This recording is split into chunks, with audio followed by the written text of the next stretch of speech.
सुख म्हणजे नक्की काय असतं? काय पुण्य असतं घर बसल्या ते मिळतं. प्रशांत दामलेंचं हे गाणं खूप सुंदर आहे. सगळ्यांना माहीत आहे आणि सगळ्यांनी ते ऐकलेलं पण आहे. इतकं सुंदर गाणं त्यांनी म्हणजे त्याच्या गाण्यामध्ये खूप सुंदर अर्थही भरलेला आहे. तर हे जे गाणं आहे, सुख म्हणजे नक्की काय असतं? की ते काय पुण्य असतं की ते घर बसल्या मिळतं. सगळ्यांना सुख मिळू शकतं. मी ॲडव्होकेट सुषमा तुमच्या सगळ्यांचं माझ्या हेल्दी आणि लिगल हेल्पलाईनमध्ये स्वागत करते. सुख म्हणजे मान्यावर असतं. अनेक गोष्टी आपण सुखाच्या ज्या कल्पना मनामध्ये करत असतो त्या सगळ्या सुखाच्या कल्पना या आपल्या मान्यावरती असतात.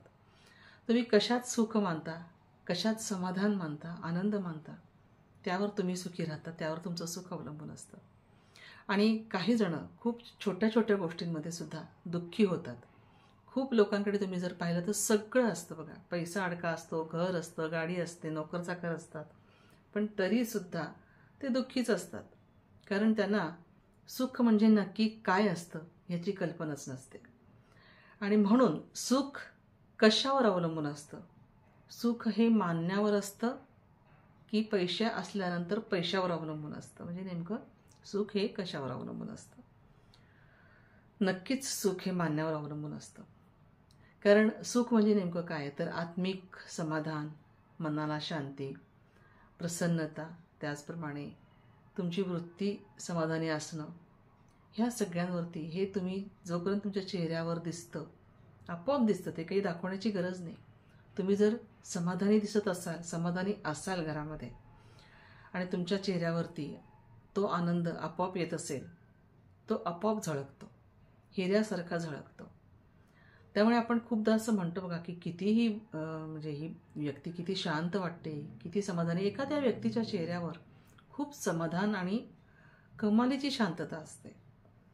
तर ती शांतता पाहिल्यानंतर आपल्यालाही असं वाटतं की तिच्याकडे बघून प्रसन्न वाटतं, आपल्यालाच प्रसन्न वाटतं त्या व्यक्तीकडे बघितलं की. आणि आपण सहज म्हणतो की खरंच किती प्रसन्न व्यक्तिमत्व होतं, किती छान व्यक्तिमत्व होतं, किती शांत होत्या त्या, किंवा किती आनंदी आणि समाधानी वाटत होत्या त्या. एकदम शांतपणे बोलत होते, एकदम शांतपणे सांगत होते. त्यांची म्हणजे समजावून सांगण्याची पद्धत खूप छान वाटत होती. असं आपण एखाद्या व्यक्तीबद्दल अगदी सहज म्हणतो. तर असं आपण तेव्हाच म्हणतो की जेव्हा आपल्याला त्या व्यक्तीच्या चेहऱ्यावर, त्या व्यक्तीच्या वागण्या बोलण्यात हे सगळं दिसतं की ती व्यक्ती आतून समाधानी आहे, सुखी आहे, खुश आहे, आनंदी आहे. तर अशा व्यक्तींना चेहऱ्यावरती दाखवण्यासाठी खूप प्रयास करावे नाही लागत. ते त्यांच्या चेहऱ्यावर आपोआपच दिसतं की ते खूप समाधानी आहेत. का समाधानी असतात? कारण ते छोट्या छोट्या गोष्टीमध्ये सुद्धा आनंद मानतात, सुख मानतात, समाधान मानतात. आणि म्हणून म्हटलं की समाधानी वृत्ती ही चेहरा लपवू शकत नाही. आणि तुमच्या खोट्या सुखाचा जो मुखवटा असतो तो कोणी पांघरू शकत नाही. खूप पैसा आहे, गाडी घोडा आहे, तुम्ही अगदी सहज खिशातनं पैसे काढून कोणालाही देऊ शकता. तर पण तुम्ही ते जे काही करताय ते तुमचं खोटं रूप आहे, हे तुमच्या वागण्या बोलण्यातनं सहज दिसतं. आणि जी समाधानी व्यक्ती असते किंवा जी समाधानी वृत्ती असते एखाद्याची, ती जी वृत्ती दिसते ती इतकी शांत आणि छान वाटते बघायला. त्या व्यक्तीला कोणताही भपकेबाजपणा नको असतो, कोणताही भपका दाखवायचा नसतो, कोणताही शो करायचा नसतो, कुणाला कुठल्याही गोष्टीचा जगाला त्यांना एखादी गोष्ट दाखवायची नसते. त्याच्यामुळे ती मनातून समाधानी असते. तर हे जे समाधान आहे हे काय असतं? तर विधात्याने आपल्याला जे काही दिलेलं आहे त्यात आपण सुखी आहोत हे दर्शवण्याचं हे एक आत्मिक समाधान आपल्याला दिसतं वागण्यातनं, बोलण्यातनं, चेहऱ्यावरनं सगळं. छोट्या छोट्या गोष्टींमध्ये आपण सुख मानायला शिकलं पाहिजे. झोपडीत राहतायत, वरण भातच खातायत, चटणी भाकरीच खातायत, मीठ भाकरीच खातायत, परंतु सगळं कुटुंब असं छानपैकी आनंदाने एकत्र बसलेलं आहे. हसत खेळत, गप्पा मारत, गप्पा गोष्टी करत छान जेवण करतायत. हे दृश्य तुम्हाला बघायला आवडेल की खूप मोठी मेस आहे, छान टेबल आहे मोठं, खूप लोक घरामध्ये आहेत. आजकाल बघा सिरियलमध्ये वगैरे दाखवतात असे सगळेजण मोठ्या टेबलाभोवती नाश्ता करायला बसतात, जेवायला बसतात. पण एक लक्षात तुमच्या येतं का की ह्या सिरियलमध्ये हे सगळेजण टेबलावर बसतात, जेवायलाही बसतात, परंतु प्रत्येकाच्या मनातले विचार त्याच्यामध्ये दाखवलेले असतात बघा.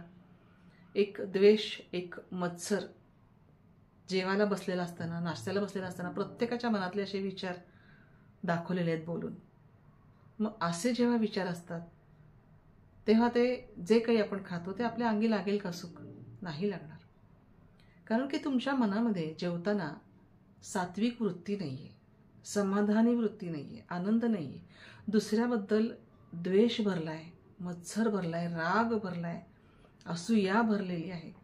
इतकं सगळं तुम्ही भरलेलं असताना मनामध्ये तर तुम्ही एखादा पदार्थ खाल्ला, जेवला, तर तो तुम्हाला तर पचणार नाही. पण ज्याच्याबद्दल तुमच्या मनामध्ये असूया आणि राग आहे त्यांनासुद्धा तो पचणार नाही. तर असा हा जो तुमचा श्रीमंतीचा एक देखावा असतो, तो देखावा कितपत योग्य, की झोपडीतलं ते सुंदर वातावरण योग्य. आणि पहा कसं असतं की आपल्याला आपण आनंदी राहण्यासाठी फार काही खर्च करावा लागत नाही, कुठेही जावं लागत नाही, कशासाठीच काही करावं लागत नाही.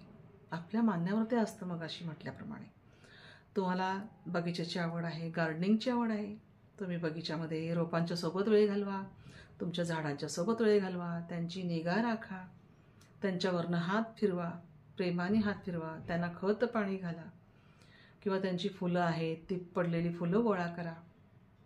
त्या झाडांच्या हिरव्यागारपणाकडे बघून तुम्हाला खूप आनंद मिळतो. तुम्ही जे काही कष्ट त्यांना वाढवण्यासाठी करता ते सगळं त्या झाडांच्या हिरवेगारपणातनं देणाऱ्या फळामधनं तुम्हाला सगळं दिसतं. हा एक वेगळा आनंद आहे.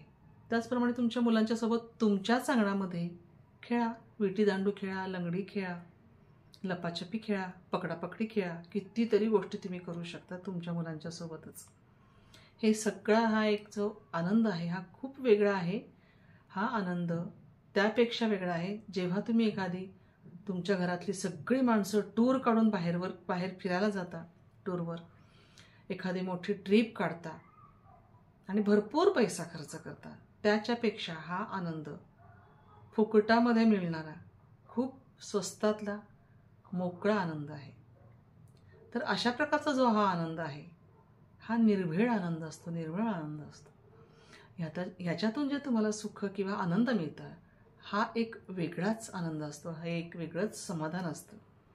आणि ह्याच्यातच समाधानी वृत्ती लक्षात येते. तुमच्या मुलांच्या सोबत तुम्ही अशी काही प्रश्नावली सुरुवात करा. ओट्यावर बसल्या बसल्या तुम्ही अंगणातल्या ओट्यावरती मुलांना काही असे प्रश्न विचारा ज्यामुळे त्यांना चांगलं ज्ञान मिळेल, त्या मुलांना चांगली वैचारिक पातळी त्यांची वाढेल. अशा पद्धतीचे काही तुम्ही गेम खेळू शकता, खेळ खेळू शकता. तर ह्या सगळ्या गोष्टींमध्ये समाधान आहे. आपल्या स्वतःच्या मनातलं बोलण्यासाठी एखादी हक्काची व्यक्ती आपल्याला आपल्या घरात असणं, आपल्या घराच्या बाहेर, घराच्या शेजारी असणं ही खूप गरजेची गोष्ट आहे. आपल्या मनातलं कोणातरी, आता तुम्ही बघा आजकाल आपल्याला शोधावं लागतं की आपल्या मनातलं कुणाला सांगायचं. बाबा आता मला इतकं दुःख आहे माझ्या मनामध्ये की मी कुणाला सांगू. पण तसं पूर्वीच्या काळी बघा अजिबात घडलं नाही कधीच. पूर्वीच्या काळी कशाला, इवन आजसुद्धा आताही तुम्ही जर खेडोपाड्यात गेलात तर तुम्हाला शोधावं लागत नाही असं की मी तर माझ्या मनातलं कोणाच्या जवळ बोलू. अजिबात नाही. तुम्ही झाडाच्या पारावर बसल्यानंतर तिथे 4 जण आले की अगदी सहज बोललं जातं सगळ्यांकडून. भले ते शेतकरी असतील, खेडूत असतील, पण ते सहज आपल्या मनातलं शेजारच्या व्यक्तीजवळ बोलतात आणि ती व्यक्ती त्याला मार्ग दाखवते की अरे मग तू असं कर, मग तू तसं कर. ही एक खूप छान वैचारिक देवाणघेवाण होते. ही जी वैचारिक देवाणघेवाण होतं ही आता तुम्हाला शहरांमध्ये वगैरे कुठे पाहायला मिळते.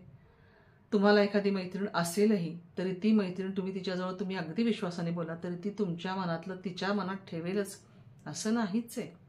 ती कुठेतरी हे बाहेर बोलणार, मग तुम्हाला बाहेरून कळणार. म्हणून म्हटलं की विश्वासाचं असं मनातलं बोलणारी एक व्यक्ती आपल्याला लागते. ती तुम्हाला कमावणं, मिळवणं जरा कठीण जातं, पण ती शोधणं, एकदा शोधल्यानंतर तिच्याजवळ बोलणं अजिबात कठीण नाही. आणि म्हणून अशी एक व्यक्ती शोधायला पाहिजे की जी आपल्या मनात, हे आता आजकाल शोधावं लागतं, पूर्वीच्या काळी हे शोधावं लागत नव्हतं. आपल्याला पटकन विश्वासात न कळतं की हिच्याजवळ मी माझं मन मोकळं करू की नको. म्हणून म्हटलं की मनातलं बोलणारी अशी एक व्यक्ती आपल्याला आपल्याजवळ लागते.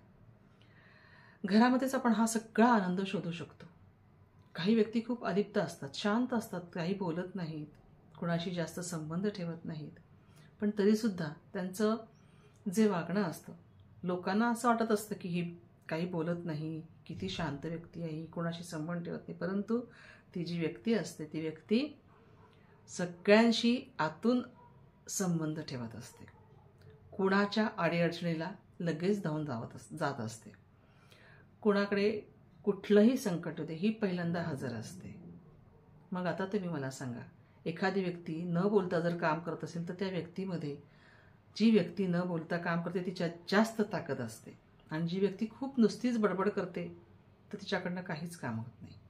तर अशी अलिप्त राहणारी व्यक्ती, तिच्याबद्दल असं वेगळं मत करून न घेता ती व्यक्ती किती छान सगळ्यांना उपयोगाला येते, छान सगळ्यांना मदत करते आहे, हे खूप बघून चांगलं वाटतं. आणि हे नंतर लक्षात येतं की ही व्यक्ती अलिप्त राहते, कमी बोलते. आता एखादी व्यक्ती कमी बोलते याचा अर्थ असा नाही की ती व्यक्ती माणूसघाणी, असं नसतं. तर ही व्यक्ती माणूसघाणी नसते, परंतु ती सगळ्यांना आतून मदत करत असते, आणि मग त्या व्यक्तीची किंमत सगळ्यांना नंतर कळते. काय असतं की आजकाल असं झालेलं आहे की सगळं म्हणजे आता सोशल मीडियावरती जर आपण ॲक्टिव्ह असलो तर आपण जिवंत आहोत, आपलं अस्तित्व आहे असं समजायला लोक लागलेली आहेत.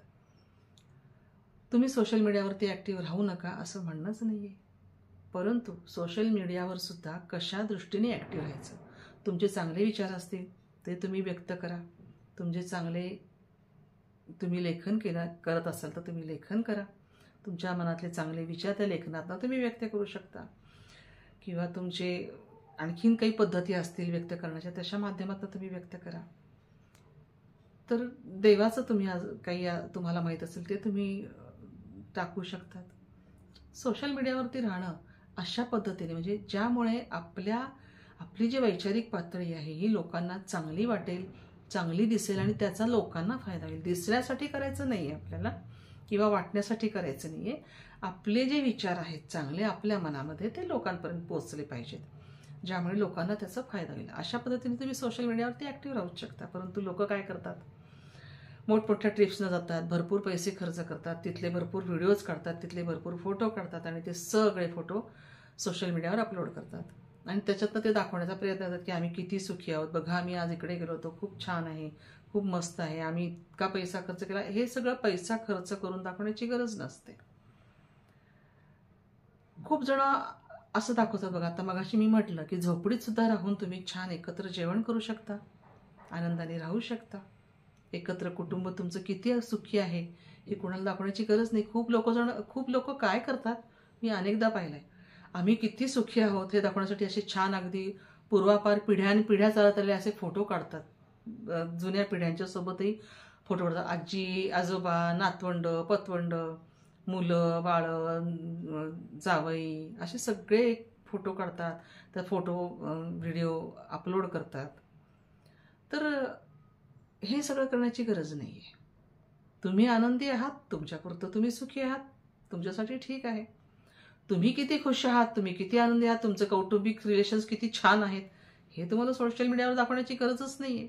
आणि असे जेव्हा फोटो सोशल मीडियावरती येतात तेव्हा ते खरोखरच खूप आनंदी असतात का, हा खूप मोठा प्रश्न आहे. तसं नसतं, दिसतं तसं नसतं, अशी जी म्हण आहे ही खरी म्हण आहे. कारण की तुम्ही खूप मोठं असं कुटुंब बघताय, मागे आजोबा आजी उभे आहेत, त्यांच्यापुढे त्यांची मुलं उभी आहेत, त्याच्यापुढे त्यांची मुलं आणि मुली जावई वगैरे सुना वगैरे उभे आहेत, त्याच्या खाली आणखीन परत त्यांची नातवंड आहेत. असे अनेक स्टेप बाय स्टेप काढलेले फोटो मी अनेकदा सोशल मीडियावर बघते.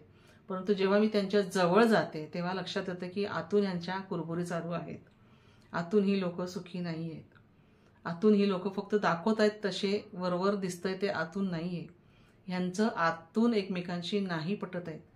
तीच लोक एकमेकांबद्दल इतरांच्या जवळ तक्रारी करताना दिसतात. तीच लोक इतरांजवळ बोलताना दिसतात.